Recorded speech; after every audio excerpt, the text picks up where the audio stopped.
ne veut pas continuer à faire de l'hypocrisie. Il y a des soucis avec certains pays. Voilà, ça, il faut le reconnaître. Et nous sommes là-dessus. Et nous espérons que chacun comprendra. Parce qu'au début, nous avons eu un peu de soucis.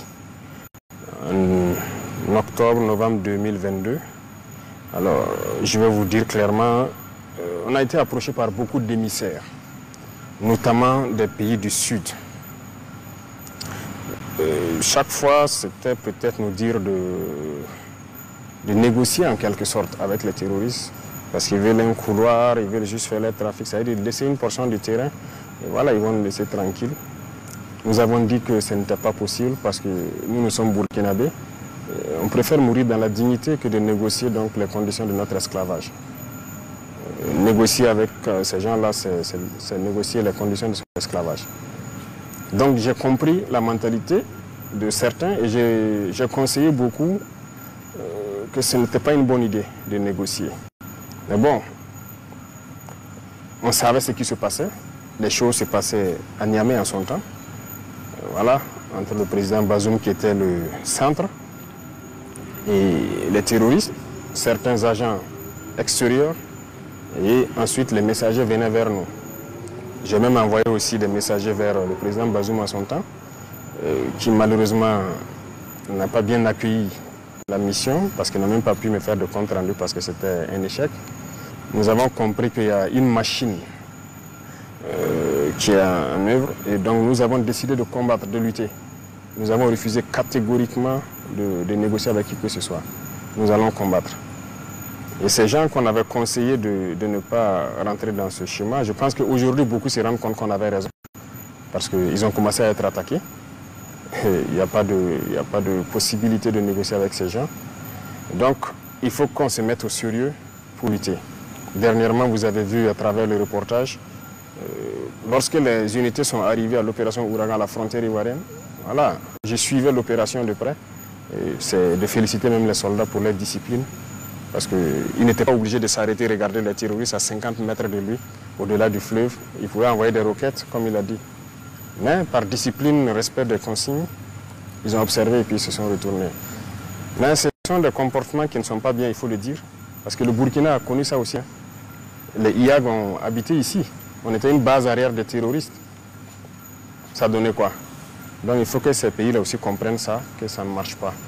Et il y a beaucoup d'autres choses. Avec la plupart, je pense qu'on commence à se comprendre. Mais du côté quand même de la Côte d'Ivoire, il y a du développement à faire. Voilà, il faut qu'ils reviennent à de meilleurs sentiments. Tous les déstabilisateurs du Burkina sont là-bas, ne se cachent pas. Les officiels ivoiriens ont parlé mal du Burkina. Sur les plateaux télé, vous êtes journaliste, je ne pense pas que au Burkina, une chaîne privée ou publique insulte des autorités d'autres pays ouvertement, souvent de façon vulgaire. Ça se fait là-bas, sans mot dire. Voilà, tous ceux qui tentent de déstabiliser ici se retrouvent là-bas. Bon, à un moment donné, il faut arrêter l'hypocrisie, il faut dire la vérité. Il y a un problème. Il y a un problème avec les autorités de ce pays. Justement, aujourd'hui, Monsieur le Président, quels sont vos rapports avec le président Alassane Ouattara? Nos rapports, c'est comme je l'ai dit, il y a un problème. On n'a pas de contact particulier. Donc, voilà, on regarde la situation. On suit. Voilà, je ne peux pas vous donner plus de détails. Voilà, on suit. Donc, jusqu'à présent, vous n'avez pas eu l'occasion de discuter avec le président Alassane Ouattara? Au début, on a échangé un peu au téléphone. Il m'a envoyé des émissaires même, il faut le reconnaître. On a discuté, on espérait que les choses aillent dans le bon sens. Mais peut-être qu'on n'a pas accédé à certaines choses, je ne sais pas. Mais nous ne pouvons pas nous mettre dans une certaine moule. Voilà, nous sommes venus avec une vision, un objectif. Et nous avons une mission.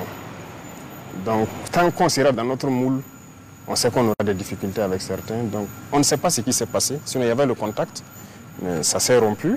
Et avec les gens qui ont commencé à partir là-bas, ceux qu'on recherche, il n'y a pas eu de coopération. Jusqu'au jour d'aujourd'hui, c'est ce qu'on observe. Aujourd'hui, il y a eu des incidents à la frontière avec la Côte d'Ivoire. On parle donc de soldats burkinabés qui sont détenus par la partie ivoirienne et vice-versa. Alors, quelle est la situation sur ce plan? C'est vrai, quelques incidents mineurs. Ça, ce n'est pas un problème pour nous. Retenez que nous sommes en guerre. Donc ça, ce n'est pas des incidents à nos yeux. Vous ne pouvez pas comprendre ce que j'ai dit, mais nous sommes en guerre. Et nous sommes préparés à tout. Donc ça, ce n'est pas des incidents. C'est mineur. Mais vous confirmez qu'il y a des soldats qui sont détenus de part et d'autre? Oui, la dernière fois, pendant l'opération, il y a un soldat et puis un VDP que les forces ivoiriennes ont appréhendé. On est chez eux à Abidjan là-bas. Avant ça, il y a 2 gendarmes aussi ivoiriens qui avaient fait incursion. Mais il y a eu plusieurs incursions. Je pense que la dernière fois à la rencontre, ils les ont amenés, les fiches avec tous les noms. Il y a eu plus d'une vingtaine de fois où les forces ivoiriennes sont rentrées sur le territoire. Mais bon, on n'a jamais pris garde. Mais les 2, c'était un cas particulier. Voilà pourquoi on avait pris, pour question de renseignement. Et donc, ils ont aussi, pendant l'opération du 15e bataillon, 2 soldats sont allés pour payer de la cigarette, je crois, dans un village curieusement habité, à 2 km de la frontière. Et les forces ivoiriennes les ont pris.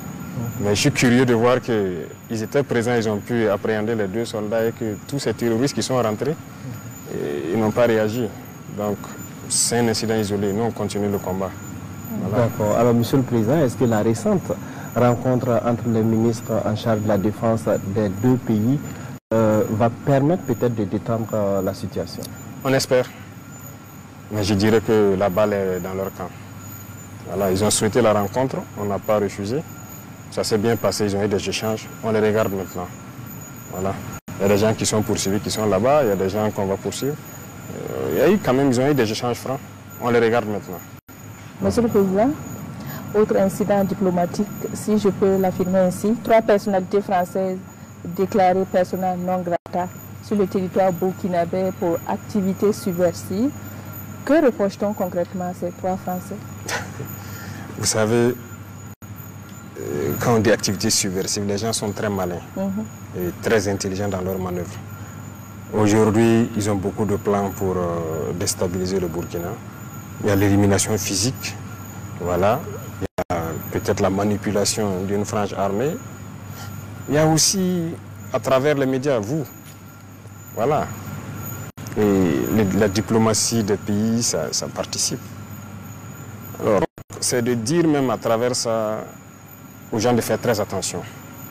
Certaines organisations qui sont ici, qui se font financer par certains pays. Pourquoi? À cause de vos beaux yeux qui vous donnent l'argent. Et ensuite, on vous demande donc des rapports sous tel format, vous le faites. Ils sont en train de pénétrer le monde de la culture. On les suit. Voilà. Certains artistes, voilà, ainsi de suite. On suit tout. Ils sont en train de pénétrer le monde des médias. On suit pour que vous relayez ce qu'ils veulent, comme je le disais tantôt. Voilà. Donc, il y a beaucoup d'activités subversives qui se passent. Donc, on n'est pas dupe et il faut que les gens arrêtent. Parce que vouloir manipuler le peuple pour les retourner, il faut qu'ils arrêtent ça. Ça sera difficile et nous n'aurons pas la langue dans la poche. Au moment venu, on va aussi expliquer au peuple ce qu'il y a passé. Actuellement, c'est l'art de manipuler. Tout leur espoir, c'est de pouvoir manipuler la population, faire baisser la ferveur pour que le peuple ne soutienne pas la transition et qu'ils puissent atteindre leur fin. Et nous allons combattre ça. Alors, quelle appréciation vous faites des récents propos tenus par le général français Lecointre? Oui, nous avons suivi. Et ils préparent la mentalité de leur peuple au cas où ils doivent intervenir, venir physiquement ici pour qu'on combatte. Donc, ils ont commencé à préparer. Ce n'est pas maintenant.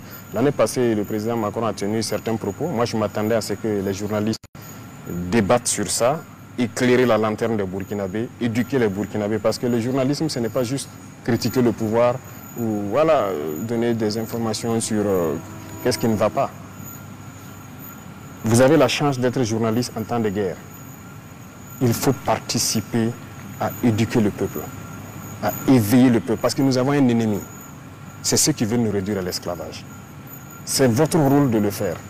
Voilà, ce général a fait sa sortie. Je ne sais pas jusqu'à aujourd'hui, est-ce que les gens ont eu des débats assez pointus pour expliquer à la population quel est l'objectif de l'impérialisme.